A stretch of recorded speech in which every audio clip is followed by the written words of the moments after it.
Hello, everybody, and welcome to my selection video for Game 5. This is Pranal, also known as Lateriser 12 here. And I think this is going to be a fun, nice team selection video. I think this week and next week are probably going to be two of the most important team selection videos that I do in probably the first of the season because it's around the wildcard mark. I'm looking at wildcarding in the Game Week 5 or Game Week 6. I've laid down the permutations and combinations. We will figure out what we're going to be doing, and there's been a lot of midweek action as well since the time's off, and I did the pod on Tuesday as well. There's been Champions League action, there's been takeaways from that, there's Carabao Cup action, and I have notes and quotes from that midweek action as well, which is going to be very, very important. So I hope you enjoy this video and would appreciate you guys showing some support by clicking the like and subscribe button, helping us out. Helps the algorithm out as always. We'd appreciate. All the data, stats, quotes, even that you see on this video are from the Fantasy Football Scout website and the members area. So they have a 40% discount running. And if you're wildcarding, now is the time to get in there, get that 40% off. And if you are becoming a member, click on the link in the description below because it helps us out. Right. First things first, let's talk about the terrible game week that was Game Week 4. Now, I'm not reading too much into it because it was a typical post international break kind of game week where outside of Haaland, it's just a bunch of ones. The variants couldn't have gotten worse. Isak, 45 minutes only. Gordon hit the post. He looked good as well. Newcastle haven't looked good, but Isak and Gordon have easing and dodging returns. Jota came close as well, and then he decided to not walk as slowly as Diaz, which is why he was 8 seconds away. 8 seconds away. I was watching that game. He was 8 seconds away from 3 points that have won Munoz and Henderson. Munoz has been a lot more attacking in the last two games than he has been previously. Unfortunately, Palace fixtures dry up, and the time to I don't know. I don't think I'll be going with him on wildcard, especially as this team settles. Robinson was so close to a clean sheet.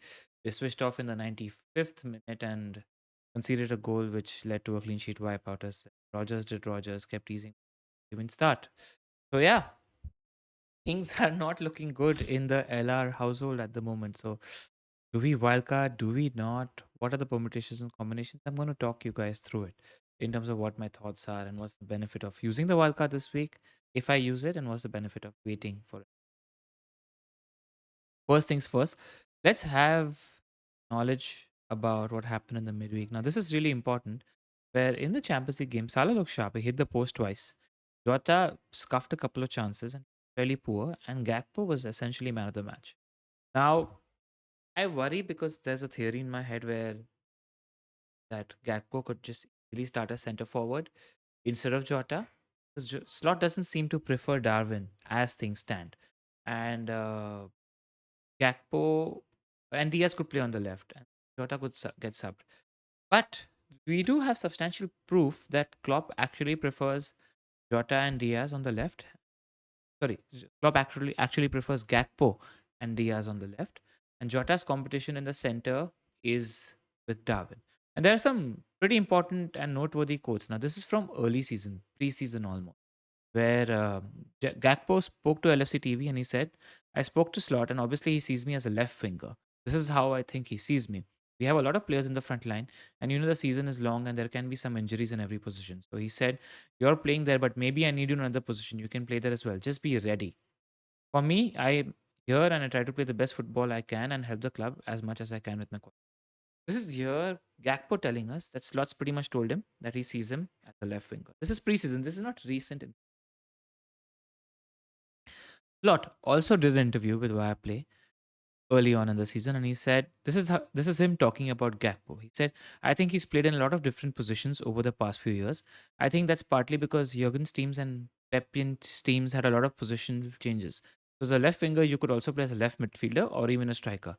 There were a lot of position switches happening. I feel like this is the most important line in this quote piece, in my opinion. I feel like my style of play is a bit more mixed in terms of position, although there are few roles that can interact with each other. He says he likes his positions fixed because he wants the roles to interact with each other.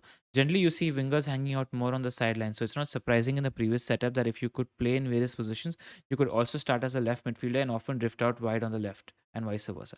It's not the case with Slot. The left winger and the right winger actually in slot system have the most position because he plays with two sort of semi 9.5s and two wingers. For us, this is also an important line.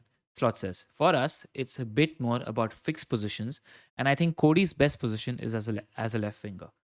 So you have to think that Gakpo's startling performance is a threat to Diaz's minutes, not to Jota's minutes, and that's what I'm hoping.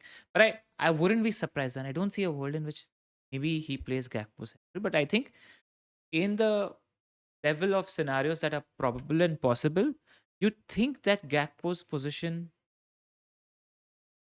that Jota's position is fine as long as Slot doesn't fancy Darwin too much, and it's going to be Gakpo and Diaz fighting it out for the left. That's taken, and I had the hots for Diaz, and I thought he was going to have a great season. But Gakpo's performance and him sharing potentially minutes with Diaz has taken Diaz off the radar for me. So yeah, continuing this quote for us, it's a bit more about fixed positions, and I think Cody's best position is as a left winger, but he's got some serious competition from Luis Diaz.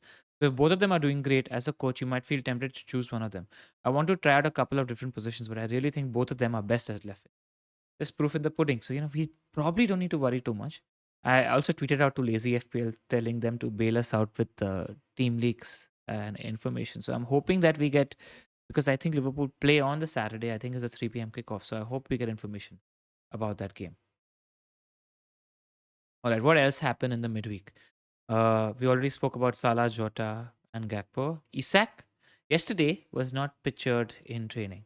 Now, this could be just Eddie Howe telling them to not release Isak's pictures, or genuine issues, or him or the Newcastle website just not posting Isak's pictures from training. We don't know, but this is an information that needs to be monitored, especially since I own Jota, since I own Isak, and I own Muniz. Muniz also played 90 minutes for Fulham. He was subbed out just before the penalty shootouts. And Lukic came in, and Lukic took the penalties, if you remember, in preseason, and that was a penalty which Muniz won.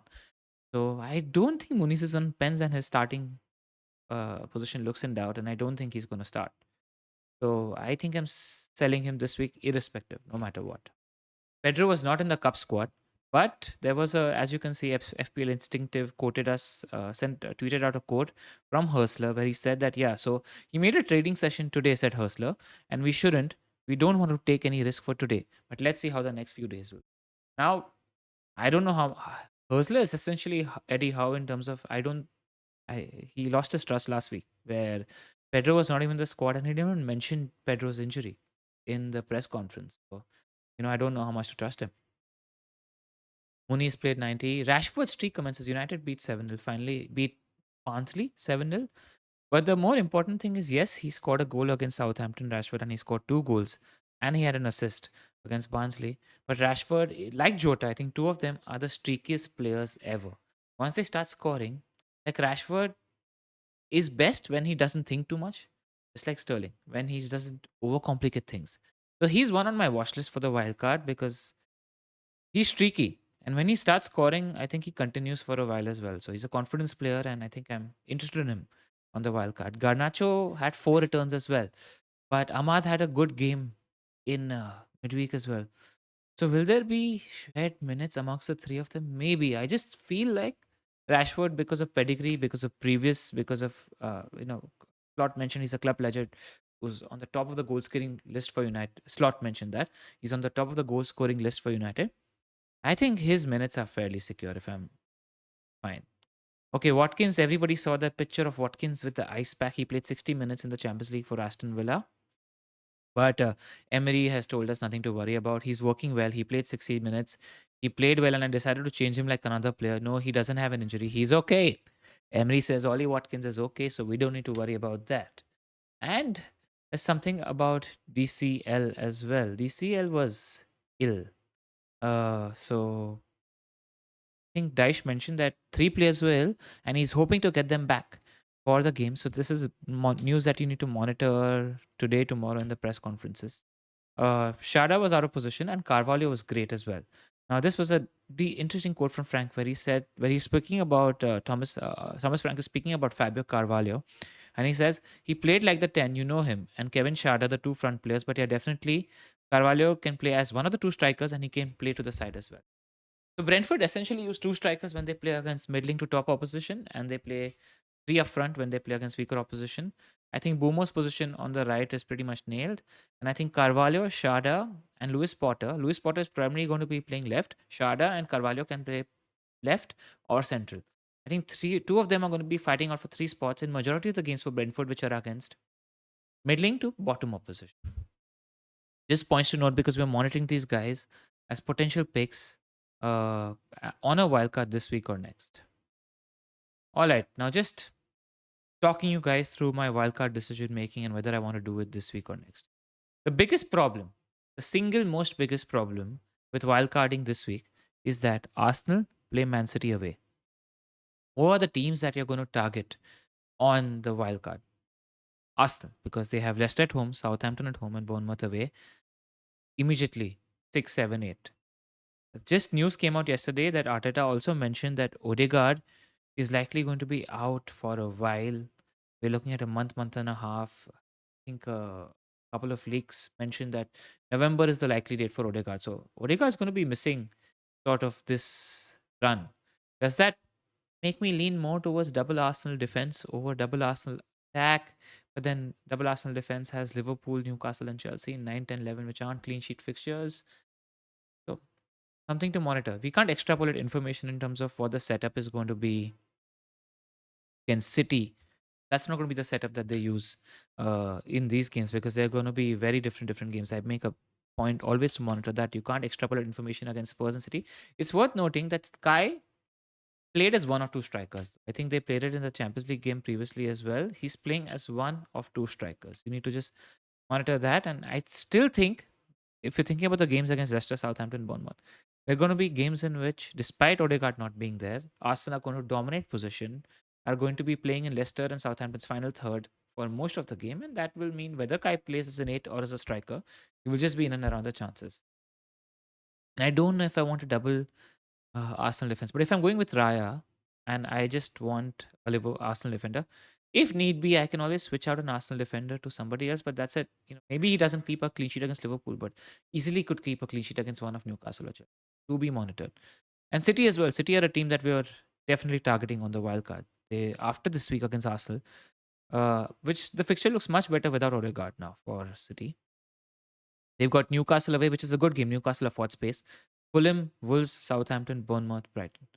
Which are the other teams that we're going to be targeting on wild? Look at Brentford. Brentford have Spurs away, West Ham, Wolves, United, Ipswich, Fulham, Bournemouth, Everton. Bunch of good games. Boomer needs to be locked in. He's a no-brainer on your wildcard. And outside of that, you could have one or two picks. Who are the people fighting for the picks? Shada, we spoke about. He's a 5.4 million midfielder. Carvalho is a 5.8 million midfielder. A centre back or Flecken. And if you want, you can go for the 4.2 million centre back as well. But I don't think he's nailed. So that's a team that we're going to be targeting on a wild card. Brighton have tough fixtures. We're not going to be targeting them. Liverpool have interesting fixtures for attackers. So this week they have Bournemouth. Then they have Wolves, Palace, Chelsea, Arsenal, Brighton, Aston Villa, Southampton. Middling fixtures. United have decent fixtures for attackers in my opinion. Spurs at home, Aston Villa away. Rashford fixtures, man. These are Rashford fixtures. I'm going to get Rashford on my wild card. Ain't I? Then Brentford at home, West Ham away, Chelsea, Leicester, Ipswich. I like it. I want to listen to my instinct because I'm immediately seeing Spurs and Villa are just Rashford fixtures. Newcastle have tough fixtures. I'm not interested because they've got City, Chelsea, and Arsenal. Spurs have decent fixtures, so they're going to be a consideration on wildcard. West Ham have decent fixtures. Everton, I mentioned DCL and McNeil. They have good fixtures as well. Palace have middling fixtures. So primarily on your wild card, whether it's in 5 or 6, you're going to target Arsenal, you're going to target City, and they play each other. So it's not really a good fixture. Maybe you think that the clean sheets are going to be decent for these teams, but that makes this wild card tricky. Aston Villa, yes, how can I forget Aston Villa? Aston Villa are a team that we might target on wild card. This week they have Wolves away, Wolves at home, which is one of the best fixtures in the league for an attacker, in my opinion. And it's a derby, but that's it. I just fancy Watkins this week. Then they got Ipswich away. So they've got a good 2 fixtures. Then they have United, Fulham, Bournemouth, and Spurs. A good run of fixtures for attackers. Maybe we need to look at Ollie Watkins on the wild card, whether we wild card in 5 or 6. Now, I didn't want to have tunnel vision on a game week 5 wildcard if I wildcard this week. So I thought the best way to do things would be to build a game week 6 wildcard and then see how I can change things up, take advantage of that with a game week 5 wildcard. So this is just a game week 6 wildcard draft. Ignore the picks and positions per se. Just think of the structure, think of the semantics. All right. So I've got Raya and Fabianski. We spoke about Arsenal. My triple Arsenal is Raya, Saka, and Havertz as of now. In defense, I spoke that City have good fixtures. So I've got Guardiola and Haaland as well in there. KDB looked like he had an injury, and Foden's stats look good as well in the second half in the UCL last night as well. So that's something to monitor. Uh, so I've got Guardiola and Trent. Trent is a perma fixture in my opinion. I see him that way, and we've got two centre backs from Brentford and Forest who have good fixtures. They sort of rotate well as well, and I've got Greaves.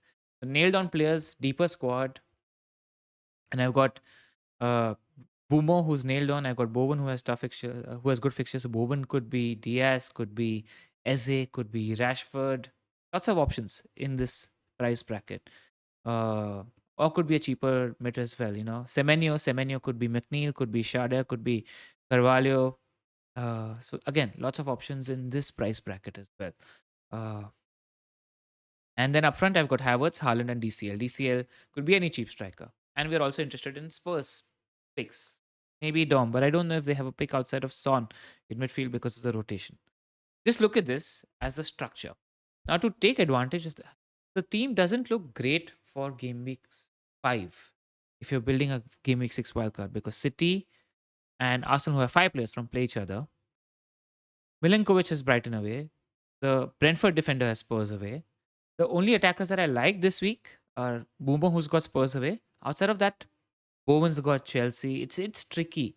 It's not nice.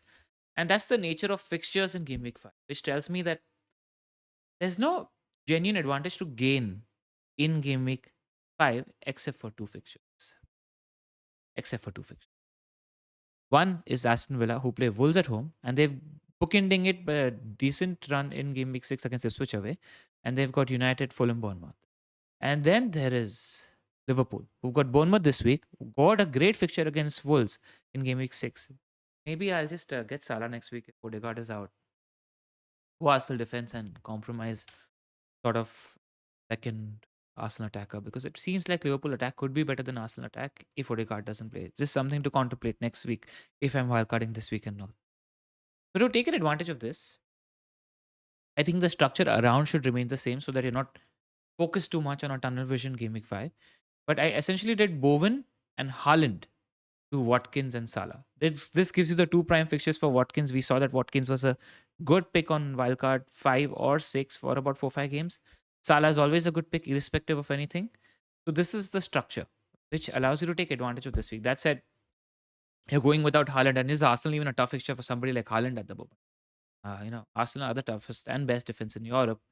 But this is the thing. I feel like to take true advantage of wildcard, the bit that you need to take advantage of. And you can't even have a third Liverpool attacker. And we spoke about the matchup against for Liverpool against Bournemouth. Bournemouth are good. Bournemouth are legit. That said, they could afford space to Liverpool, which the players could take advantage of. We saw Liverpool struggle against a deep block of Forest, but will they be good against an aggressively pressing Bournemouth team that might afford space to the likes of Diaz and Salah? Probably, probably.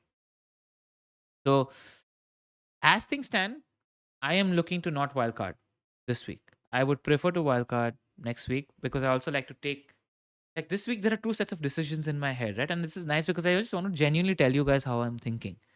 This week I'm deciding whether I need to wildcard this week or wildcard next week, and it's all a bit dodgy. And while I'm thinking about a wildcard this week, I'm not committed to it and I haven't really thought and deep dive into the decision.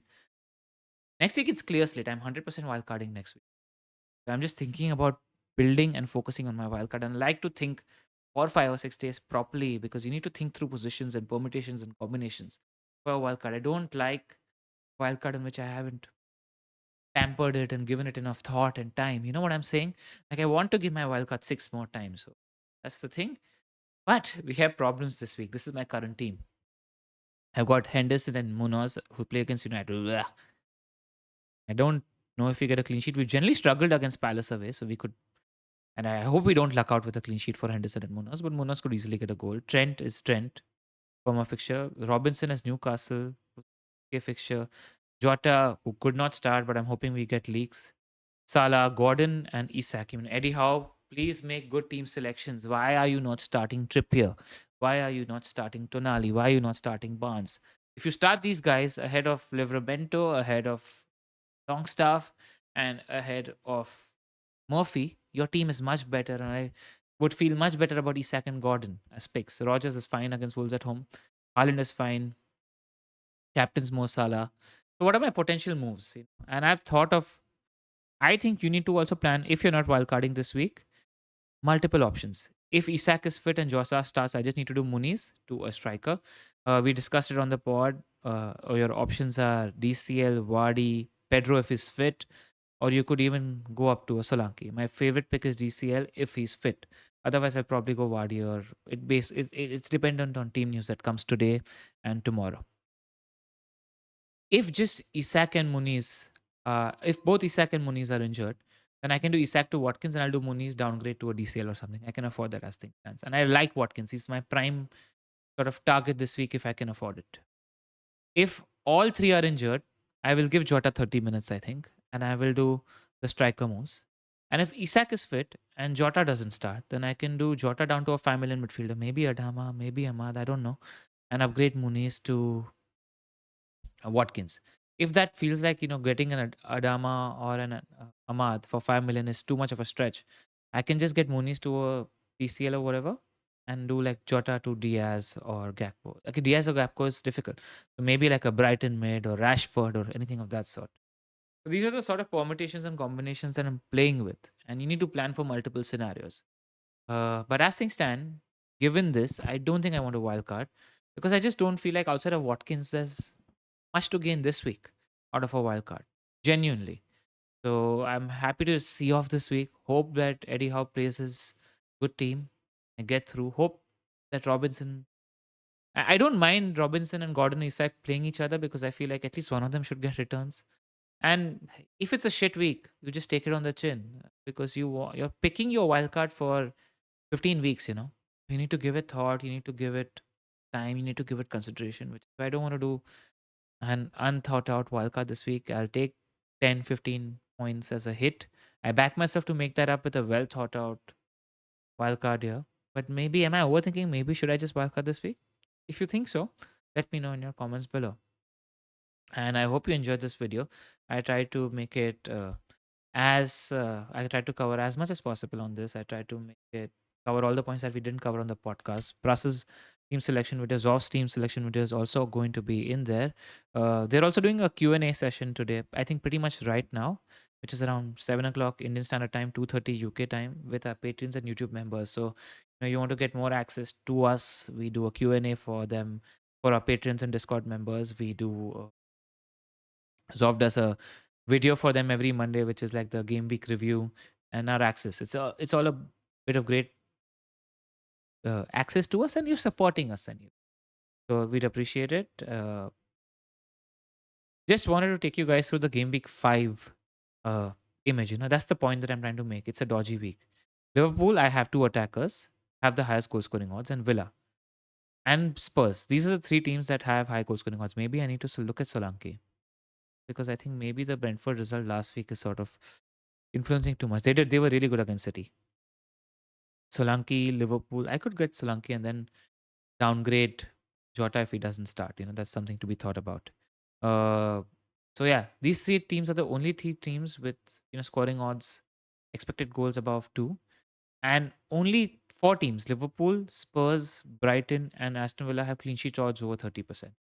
Everybody else doesn't have great clean sheet odds, so it's fine. It's just a dodgy week. See it off. Hope to get lucky. Hope variance is on your side. And if you're wildcarding next week, wildcard with a clearer head. That's it. Shout out to Sleeper. We won our first game against FPL Salah, but this week is the big one. We have a game against big man Bakar.